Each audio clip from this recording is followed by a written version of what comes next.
Lindol sa Morocco, nagdulot ng mahigit 1,000 ang nasawi. Pero ang detection sa Southeast Asia dito sa aking seismometer, bakit mababa? Ating ipapaliwanag. Pagbuo ng isang shallow low pressure area sa may extreme northeastern Luzon, inaasahan this coming week. Alinsangan magpapatuloy pa rin sa hilagang bahagi ng Luzon, kabilang ng Metro Manila, Southern Luzon at Visayas. At kamusta na ba ang mga uulaning bahagi ng Mindanao at extreme Northern Luzon?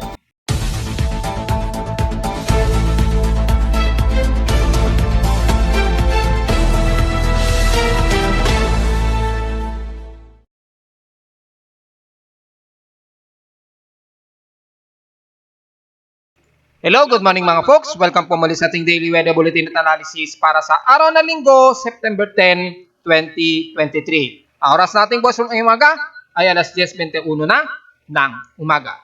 Stationary lamang ang maranasan nating alinsangan ngayong araw sa bahagi ng Luzon at ilang parte ng Central Luzon at ilang bahagi ng Southern Luzon at ilang bahagi ng Visayas.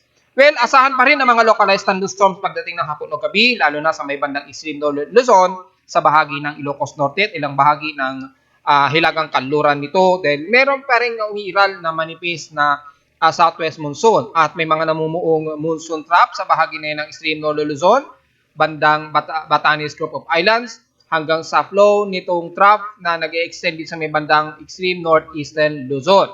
Asahan ng mga pamumuo ng mga kaulapan dyan at magdudulot ng medyo low pressure area unti-unti at nagkakaroon ng mga shallow low convection dahil nga po sa series ng compression ng high pressure area sa may bahagi niyan ng northeastern Luzon at daloy ng ating monsoon trap dyan sa bahagi niyan na nag-extend dyan sa bahagi ng region ng Hong Kong at mainland China. At sa ating current conditions, overcast, gloomy po at klaro at mailan lamang na kaulapan ang iiral dito sa may parte ng Metro Manila, especially sa Central Zone, kabilang na ang bahagi niya ng Tarlac at ilang parte ng Nueva Ecija region. However, may mga ilang parte ng mga kaulapan yan at medyo sa may bandang silangan ay medyo may water vapor tayong namamataan. Although magkaroon man ng drizzle to light rain showers, ay panandalian lamang ito at asahan ng mga localized thunderstorms. Very dynamic po kasi ang weather systems natin ngayon sa bandang Central Luzon kasama ang Metro Manila at bandang Calabarzon ngayong araw. Sa lawas temperature na natala na aking weather station, kaninang 4:59 AM, nakapagtala ng pinakamababa na at 27.5 degrees Celsius. Kapon napagtala kami ng malinsangang temperatura na umabot ng 34.9 degrees Celsius, so halos 35 degrees Celsius. Kapon ito ng 1:44 PM.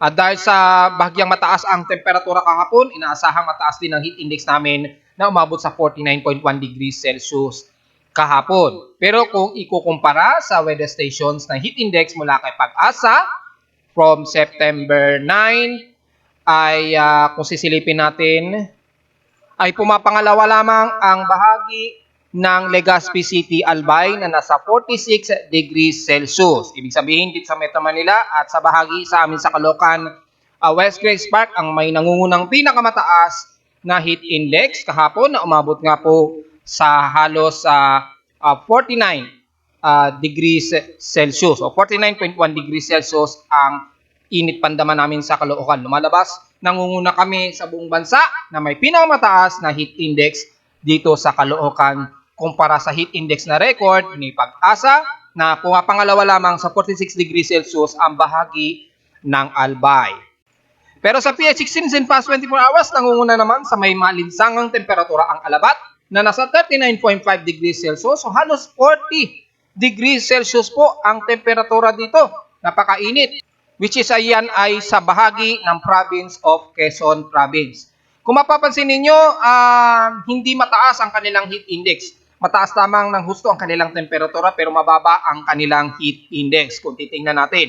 Ibig sabihin kasi, dito kasi sa Metro Manila ay halos dumodoble po ang temperatura. Dahil nga po mataas ang ating humidity, kung titingnan niyo sa ating outside humidity ay nasa mataas at 74%. Hindi gaya sa mga Quezon Province, mas mababa po ang kanilang humidity pero napakataas ang kanilang temperatura. So, ibig sabihin lamang nito, yung kanilang heat index hindi sing taas dito sa atin sa Metro Manila base sa aking weather station. Pero yung kanilang alinsangan o temperatura naman sa Quezon Province ang napakataas. So, ibig sabihin yung swell ng yung dry spell at yung drought index ay mas mataas na iiral sa bahagi na yan extending hanggang bandang Bicol region. Dahil nabanggit ko nga po, tumataas po ng husto ang dry spell sa Bicol region at drought index classification. I-report ko na yan since noong isang araw. Pwede nyo ulit mabisita yan sa aking webpage para sa mga areas na may tumataas na mabilis ang drought index. So, yun po ang kinakaibahan niyan. Hindi porket mababa ang heat index or mataas ang heat index pero mababa ang temperatura, ay hindi pa rin dangerous yun sa ating katawan. Kung tutuusin nga po, mas mainit ang pakiramdam ng mataas ang heat index kumpara sa mataas ang air temperature. Kasi kung air temperature lang ang mataas, at least kahit paano, mabilis naman mag-perspire, matuyo ang ating mga pawis kapag tayo ay pinapawisan sa ganitong kainit na panahon. Huwag lamang yung mataas ang temperatura at mataas din ang humidity o outside humidity. Yan ay mahirap.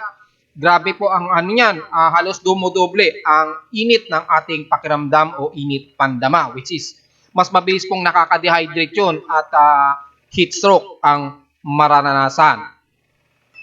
So, nangunguna po sa pinamataas na temperatura ang Alabat dyan sa bandang Quezon Province. Ingat po mga folks dahil extending hanggang sa bahagi ng Bicol Region ay asahan po ang mataas na drought index dyan ha. So, yung mga magsasaka natin dyan sa parting Quezon hanggang Bicol Region ay gawa na po ng paraan para masuplayan ng tubig ang inyong mga pananim dahil inaasang mababa at mabilis pong makakasira o magiging tuyot ang mga pananim dyan sa bahagi ng yan. Sa lowest temperature ay ang Baguio City ay stationary at 17.4 degrees Celsius na pinamababa sa bansa. Sa inulan naman ang hinatuan sa may Eastern Mindanao ay pinakataas na inulan at 63 millimeters ang total rainfall. Well, since no isang araw ay wala kaming naranasan na pag-ulan, since kahapon din wala kaming naasahan na pag-ulan kahapon. At ang outside humidity natin at nasa 74% at bumababa ng 1% since last hour. Sa atmospheric natin ay mataas po dito sa Metro Manila. Asahan po ang medyo dry air na pinagsabayan ng humid na panahon at 1,010 hectopascals ang atmospheric pressure. Steady ito since last hour. So asahan po na medyo drier air po ang ating himpapawid despite na nakakaranas pa rin tayo ng bahagyang thermal inversion. Expected po na mataas, moderate to dangerous or unhealthy ang ating air quality sa Metro Manila dahil pa rin sa umiiral na thermal inversion na naranasan natin mula pa noong 3 days ago. So mag-face mask na lamang po sa mga sensitibong mga baga natin. At sa high tide and low tide naman, may 4 hours and 54 minutes tayo. Kasalukuyang high tide sa Manila Bay at may 4 hours and 54 minutes tayo para mag-low tide o to be exact 3:19 p.m. mamayang hapon. So habang mataas pa ang level ng tubig dyan ay magandang pagkakataon pa para makapag-harvest tayo dyan dahil kapag bumaba yan mamayang bad ng alas 3 ay medyo lalayo kayo ng pang-harvest ng mga maliliit nating mangingisda dyan. Sa Almanac, sumikat ang haring araw kaninang 5:44 a.m. at stable, nalulubog ito mamayang 6:01 p.m. At ang ating waning crescent, halos mag-new na po at 21% illuminated na lamang. Ang sinag sa buwan ay sisikat ito kinabukasan na ng madaling araw, 2:28 a.m. at lulubog naman ito kinabukasan naman ng hapon at 3:02 p.m. na. O halos hindi na natin ito masusubaybayan dahil madaling araw na po sisikat ang sikat ng buwan sa gabi. Sa ating local weather outlook para ngayong linggo hanggang bukas na punto ng Lunes, asahan ang partita mo sa ikaw din maghapon. Hazy po take note, hazy po rin po. At chance ng pag-ulan ay 100% chance. So asahan ang mga localized thunderstorms lalo na po sa hapon o maging sa gabi. Bukas ng Lunes, magiging maulap pa rin ang panahon na may localized thunderstorms. Pero bukas, maliit ang chance ng pag-ulan at 33%. So kahapon, nung nag-forecast tayo, mababa rin ang forecast ng pag-ulan according sa forecast natin kahapon. Ngayon, tumaas uli, base yan sa present time. Pero yung possible forecast na mababa ang chance ng pag-ulan ay mataas dito sa amin sa Caloocan City. So maaaring sa ibang bahagi o Karatig, Metro Manila. At according naman sa local weather advisory natin na auto-generated mula sa data feed ni Pag-asa sa aking website, ay namataanan nila ang low pressure area na sa layong 730 km east-northeast ng extreme Northern Luzon. Ito nga yung sinasabi ko sa inyo na isang shallow low pressure area na na-forecast na natin since noong isang araw. At inaasahan na natin niyang madedetect at madedetect yan ni Pag-asa. However, ay gaya nating sinasabi ay very disorganized pa ito. Kung mabuo man ito, ay ating uobserbahan kung magkakaroon pa ng further upward low convection na ating i-discuss maya-mayang konti. Tako agad tayo sa ating ginagamit na satellite imagery. Makikita natin ang monsoon trough extension at series na yan ng mga low pressure area source systems. Especially sa may bandang low pressure area na ating binabantayan. At yung extension ng monsoon trough ay nagkakaroon ng series of shallow circulation naman dito. So, yung mga series na yan ay probably magkakaroon ng mga mostly cloudy sa mga areas na yan, especially sa bahagi ng Batanes Group of Islands at ilang bahagi ng Eastern Northern Luzon na magpapaulan at magkakaroon ng mga ilang pagkidlat at pagkulog sa area na yan. So, probably may magtutuloy-tuloy yan hanggang sa magkaroon ng possible organization ng low pressure area sa may bandang Northeastern Luzon na ating pang pinorcast noong isang araw pa. So, titignan natin kung ito ay susunod kay 90 at 91W. Probably tatawagin itong 92W just in case na tumaas ito. Yan ay ating babantayan. Pakikita natin sa satellite imagery, nagkakaroon ng shallow circulation. Ayan o, yung upward convection. Ayan, makikita niyo yung medyo malawak o maliit na sirkulasyon at nagkakaroon ng upward low convection. At makikita malinaw sa ating infrared TRA o halos partially true color ang medyo upward low convection. Kung titingnan natin sa tropical cyclone formation infrared satellite imagery, very shallow po yung kanyang upward low convection na yun. Shallow siya. Hindi ito masyado nakikita sa infrared true color. Pero yung swelling, mapapansin nyo na po, nagkakaroon siya ng sirkulasyon sa area na to. So kung papansinin niyo, kumikilos ito pa northeastward. Mukhang palayo din ito sa ating teritoryo. So posible kung lumakas man ito, maaaring nasa labas na ito ng ating Philippine Area of Responsibility. However, titingnan pa rin natin within 48 hours kung tatawagin itong bagyong Jenny. Pag pumasok sa tropical depression na itataas ni Pag-asa o ni Japan Meteorological Agency. Pasanan natin mauuna yan dahil mauuna lagi kasi ang ating universal time coordinates na 8 hour ang ahead natin sa ibang bansa. Pero all in all, pareho lamang yun ng oras. Natataon lamang yung universal time coordinates natin sa Asia ay mas lamang ng 8 oras. So wag po tayong malilito doon at wag natin sasabing late ang mga Joint Typhoon Weather Centers. Pareho lamang yun, nagkataon lamang na ang oras natin sa Asia ay above o lamang ng 8 oras. Pero lumalabas, pareho lamang at nagsasabay lamang ang oras niyan. Kaya kapag nakita ninyong mas naunang itinataas ang tropical cyclone warning signal ni JMA o ni Pag-asa, pero hindi sa mga Joint Typhoon Weather Centers or ng iba't ibang bahagi ng international weather agencies, ibig sabihin yan, yung medyo yung current hour nila sa kanila ay mas less pa ng 8 hour. Hindi pa siya pumapalo ng above 8 hour ang eksaktong oras. Kaya expected po mauuna yan sa atin bago sila. Kalimitan ganun po. Pero generally pareho lamang at sabay lamang ang oras yun.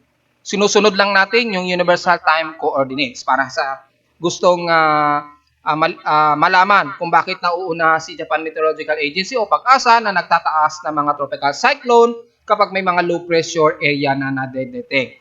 Pareho lamang yan. Huwag po tayong malilito dyan. Anyway, yung monsoon trough nga po, naiira dyan, magpapaira sa mga pag-ulan dyan sa may bahagi ng bandang Apari at Batanes Group of Islands at ilang bahagi ng Cagayan area. So magkakaroon ng party tumusilkaw din yung Iran, makikita natin sa satellite imagery. So expected na magiging katamtaman at magiging maulap ang sequence ng area dyan. Despite na medyo maaraw at medyo maalisangan pa rin magkakaroon ng mga kaulapan at asahan ng mga kalat-katapag ulan lalo na sa hapon o sa gabi, maging sa madaling araw. So take note yan mga folks. And the rest ng Northwestern Luzon, mula sa may bandang La Union, pababa ng Central Luzon, kabilang na ang West Portions and Zambales, magiging katamtaman din ang lagay ng panahon at magkakaroon ng mga ilang senaryo ng mga localized thunderstorms sa hapon din at sa gabi. Well, kung may mga heavy rain potential pa, halos wala po tayong naasahan na heavy rain potential.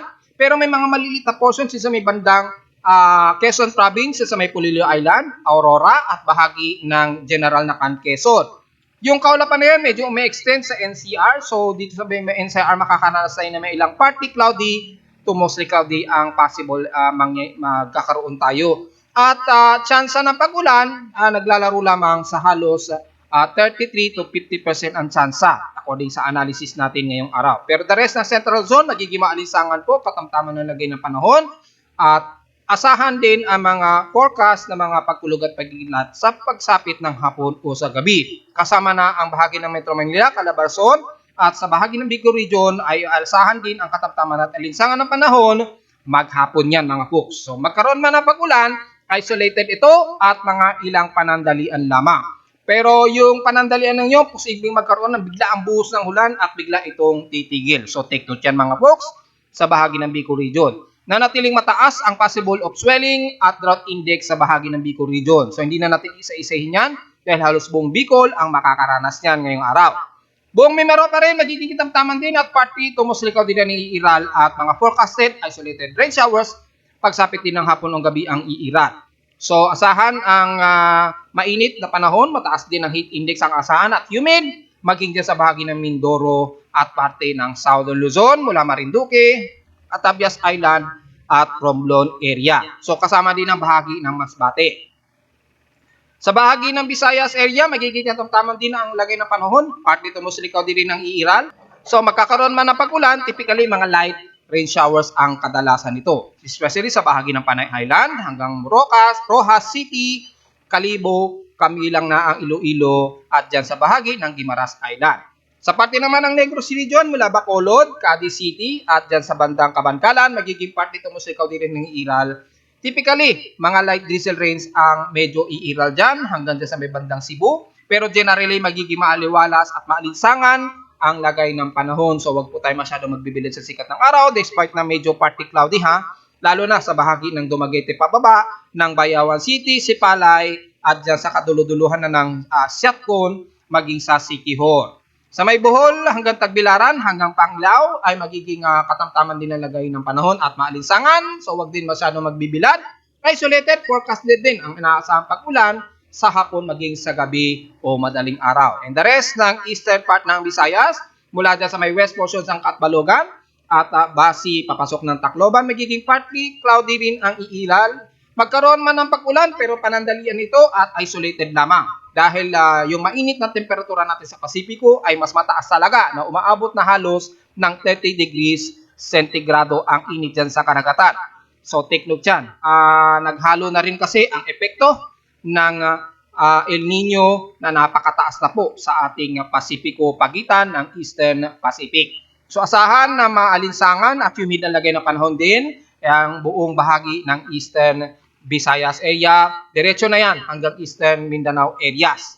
So ang bahagi naman ng Mindanao ay epekto po ng ating Intertropical Convergence Zone o surface trough na nag-extend na hanggang dyan sa bandang Zamboanga Peninsula, all the way extended hanggang bandang Palau, yung ating Intertropical Convergence Zone na namumuo ngayon dyan. Magkakaroon ngayon ng aasahang mga kalat-kalat na pag-ulan na may pagkilat at pagkulog sa areas na yan. So kasama na bahagi ng Davao Region, dyan sa may Compostela Valley, hanggang Katiil, Agusan del Sur man yan, hanggang sa ibang bandang Hinatuan, Prosperidad, hanggang Bayugan City nitong maghapon.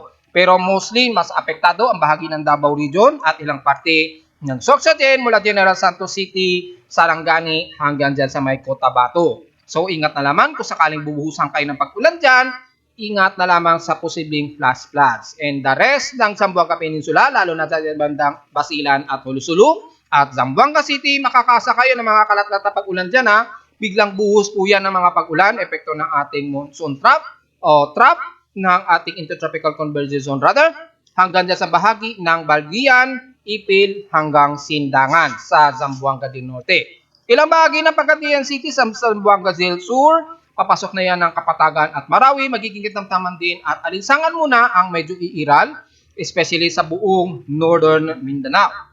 Extended na yan ng Surigao del Norte, Butuan, Cagayan de Oro at Iligan, magiging malinsangan muna ang panahon ninyo dyan ngayong umaga. Pero pag sa pinahapon, asahan ang mga kalat-kalat na pag-ulan at may pagkilat at pagkulog doon dahil epekto na ating isolated dynamic weather system natin dahil nga po sa ITZZ na umiilad dyan sa may bandang katimugang parte ng Mindanao. Paghandaan na lamang at magdala ng pananggalang sa ulan just in case lalo na sa hapon o maging sa gabi o madaling araw. Well, diretso agad tayo sa ating computer-generated tropical cyclone sector. Makikita natin ang dalawang low pressure area na nanatiling aktibo na si 90 at 91W. Although typical na mababa pa rin, wala pa rin pagbabago sa kanyang atmospheric pressure at wind velocity.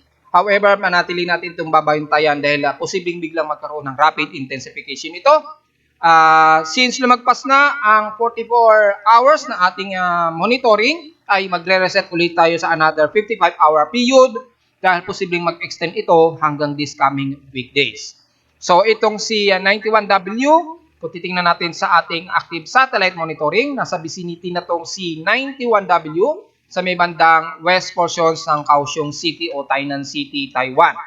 At nanatiling mababa at 1 minute average wind speed of 28 km per hour at gustiness of 35 km per hour. Napakabagal ng pagkilos nito, bahagyang pakanluran sa bilis na 4 km an hour. Pero very disorganized at very shallow na naka-embed sa monsoon trap. Kaya inaasahan pa rin ang malakasang pag-ulan dyan sa bahagi na yan ng Tainan at bahagi ng Kaohsiung City. Lalo na sa banding Hong Kong, tuloy-tuloy pa rin ang mga inaasahang pag-ulan dyan. So ingat po mga kababayan natin dahil inaasahan natin ang tuloy-tuloy na pag-ulan dyan sa bahagi ng Hong Kong at bandang Shenzhen, China. Ingat na lamang mga folks. At sa bandang Taiwan, although magkakaroon kayo ng ilang kalat-kalat na pag-ulan sa Tainan City o Kaohsiung City, ingat na lamang sa possible flash floods kung sakali. However, kung ito man ay pumasok ng ating Philippine Area of Responsibility, probably this coming week, maliit pa naman sa ngayon ang sansa nito na magkaroon ng intensification. So, ang mas concern natin yung mabubuo rito na bagong low pressure area dito sa area na ito. Sa ngayon ay medyo shallow circulation pa lang siya, pero bahagyang mataas na ang kanyang convection. So, posibleng itaas ito as 92W anytime. At ito namang si 90W ay hindi na natin masyado ito concern dahil nanatiling shallow ito at mukhang maliit pa rin ang tsansa nito na mag-isang ganap na bagyo. Pero dahil mainit po kasi ang temperatura masyado sa bahagi niyan sa paligid ng Guam, kaya posible pa rin ang rapid intensification. However, yung embedded ng monsoon trap niya na nagsasabay sa intertropical convergence zone dito sa may bandang Mindanao ay magkakaroon ng enhancement at improve weather condition na magdadala ng malakas ang pag-ulan sa bahagi niyan hanggang extension ng Palau. So, ready na lamang po sa mga Pinoy natin, lalo na sa bahagi ng Palau at dyan sa may bandang southern part ng Davao region o Mindanao region na magkakaroon ng tuloy-tuloy ng mga kalat-kalat na pag-ulan na nabanggit ko kanina lamang. And the rest, wala pa naman tayong namamataan na kasunod nito kung titingnan natin sa tropical cyclone assessment, monitoring natin. Kung sisilipin natin mga computer models, very insignificant pa rin ang mga low pressure systems na ating binabantayan. At dahil umiiral na naman ang high pressure area sa may bandang silangan ng Japan, so magkakaroon ng malaking epekto yan sa paggalaw ng mga low pressure area natin na ating binabantayan dito malapit sa bansa. So, sa ngayon ay wala tayo nakikitaan ng intensified circulation o tropical wave hanggang by September 15 to 16, 2023. However, si 91 at 90 ay patuloy nating babantayan dahil possible of intensified o rapid intensification. Maging kay ECMWF ay nanatiling shallow circulation pa rin at yung isang binabantayan natin sa may extreme northeastern Luzon ay nanatili siyang shallow circulation. So probably nakataas na nga ito kay Pag-asa as low pressure area. Samantalang ito si 90W ay nanatili rin shallow at kumikilos naman ito pahilaga. So wala pa rin pinapakitaan na magiging threat ito sa bansa. Sa ating global forecast, global spectral model rather, ay makikita natin na very insignificant at very disorganized pa rin yung dalawang low pressure area nating binamatayan, maging si 90 at 91W. Pero yung isang nasa loob ng ating panga ay may kakaroon siya ng dahan-dahang organized development. Pero wala siyang ipinapakita hanggang September 15 na ito ay magkakaroon ng improved circulation o improve upward low convection o paglakas. So kung sisilipin natin yung kanyang mean sea level pressure, naglalaro lamang hanggang 108 to 1006 hectopascals yung kanyang central air pressure. At maliban dyan ay wala, unti-unti para siyang nag-dissipate na lamang by September 15, 2023. Pero pa natin ito inaabangan dahil baka biglaan na lamang itong magkaroon ng rapid intensification. So sa ngayon wala tayong iba pang nababantayan o namamataan anumang sama ng panahon maliban sa tatlong low pressure systems na ito dito sa may extreme northeastern Luzon sa loob ng PAR at C90 at 91W. Maliban dyan ay wala tayong inaasahan na sama ng panahon na ating mamamataan na mas malakas kaysa dito kay 90 at 91W. Well, panatili natin siyang babantayin mga folks. Wala po tayong asahan na gale warning hanggang sa mga susunod na 3 araw sa buong bansa dahil kalmado pa rin ang karagatan natin sa buong bansa despite na medyo mahangin sa may kaldurang bahagi ng West Philippine Sea. Pwede po lumayag ang ating maliit na sasakyang pandagat at ingat na lamang sa bilang gustiness dito sa may kaldurang bahagi ng West Philippine Sea. The rest ay pwede po at wala tayong magiging comment sa magiging alon sa bansa. Well, kahapon nakapagtala tayo ng magnitude 6.2 dyan sa bahagi ng Minahasa Peninsula sa Sulawesi, Indonesia. Na-detect ito na aking seismograph since kahapon ito ng bandang 4:46 PM ito kahapon ng hapon. So, malayo naman at wala namang naiulat na pagtaas ng tsunami warnings at mababa ang nagkaroon ng tsansa ng damages sa structure. However, noong isang araw sa Morocco, nagkaroon ng magnitude 6.9 according sa aking seismograph calculation. Pero sa iba, sa USGS ay magnitude 6.8 ang kanilang recorded. According sa kanila ay nakapagtala daw ito ng napakalaking structural damage. Mahigit 1,000 daw na katao ang nasawi doon. Kahapon ito sa area nila bandang mga maghahating gabi o alas 11 ng gabi sa bahagi ng Morocco. Sa atin naman ay medyo umaga yun sa atin, madaling araw. At makikita ay according sa aking measurement, magnitude 6.9 ito. At ang lalim lamang ng epicentral depth ay 19 km. At grabe po, at biglaan po kasing naganap ito sa bahagi ng Morocco. At according sa aking analysis, ay ang huli lamang nilang naitala na pinakamalakas na paglindol at nagkaroon ng malaking damage sa Morocco since 19th century o 1900s. Ang huli nilang namataan nito. So lumalabas mga after 120 o mahigit 120 years ay nakaranas na naman sila ng malakas na paglindol. So matagal din na nanahimik na nagkaroon ng malaking damage ng lindol sa Morocco after 120 years. Kung i-compute natin mula 2023 hanggang 1900 lumalabas mga 123 years ang gap mula nung huling nagkaroon ng malakas na paglindol sa bahagi ng Morocco. Hopefully wala tayong mga kababayan dyan na nag-apekto o nasawi o nagkaroon man lang ng pinsala sa mga Pilipino natin na nagtatrabaho sa Morocco. At patuloy pa rin daw na may mga nawawala at patuloy pa rin ang rescue operation sa bahagi ng Morocco. Hopefully makarecover kaagad sila dyan sa Morocco. At yun nga. At bakit maliit lamang ang detection sa akin dito sa aking seismograph sa Asia? Well, kasi kung titingnan natin yung frequency wave, kung titingnan natin yung FFT, makikita po natin sa period o frequency period, pailalim po, pa-southwest po yung frequency period nung lindol sa Morocco. Ayan po. Kung titingnan natin yung period na yan, yung vibration, yung malakas na vibration o primary wave, ay dumirekta ito pa-southwest. So, hindi masyado naramdaman sa Asia. Imagine kung southwest manggagaling yung malakas na primary wave frequency according din sa may frequency period.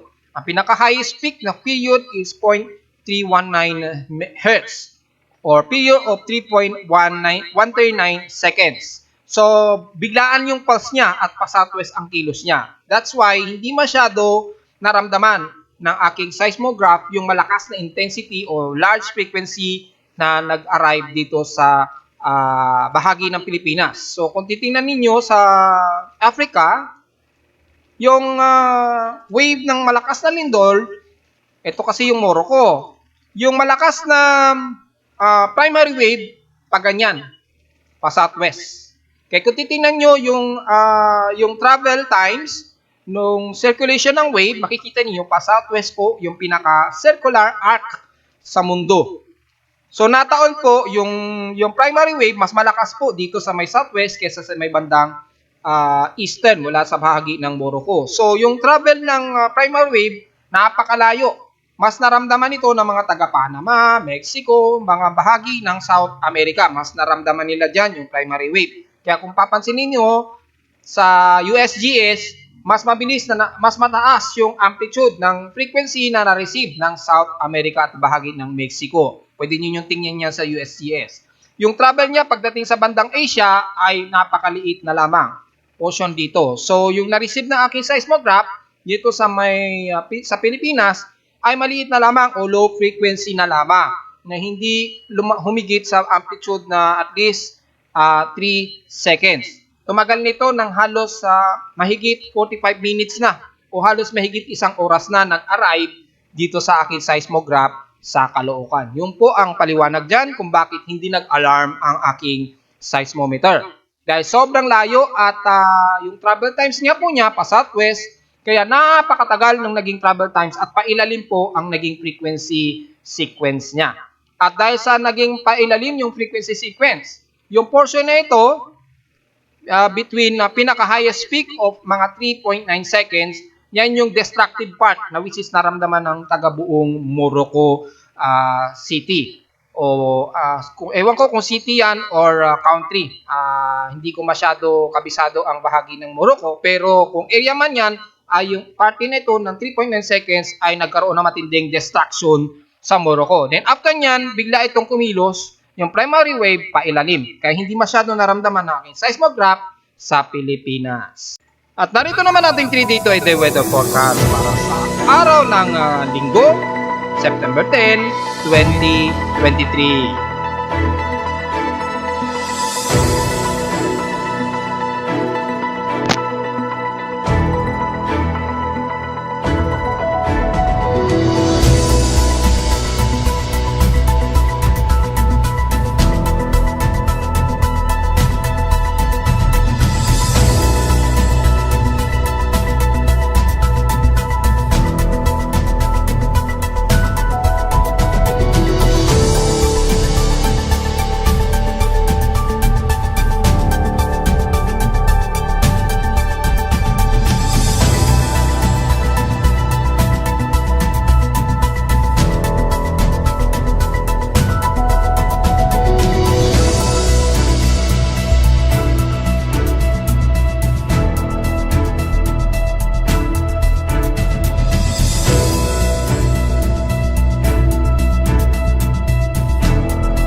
At hanggang dito na lang po ating daily weather bulletin at analysis para sa araw ng linggo, September 10, 2023. Huwag pong kalilimutan na mag-like, share, and subscribe po sa ating YouTube channel at visit lamang anytime sa aking website at www.pimoweather.com para sa may pang mga detalye na gusto niyong malaman na hindi natin na-discuss ngayong umaga at sa mga ibang data lalo na sa aking weather station at sa datos lalo na sa pagtaas ng ating dry spell at drought index at sa mga ibang weather feeds mula sa iba't ibang weather agencies. Maraming salamat po mga folks at magandang araw po sa ating lahat.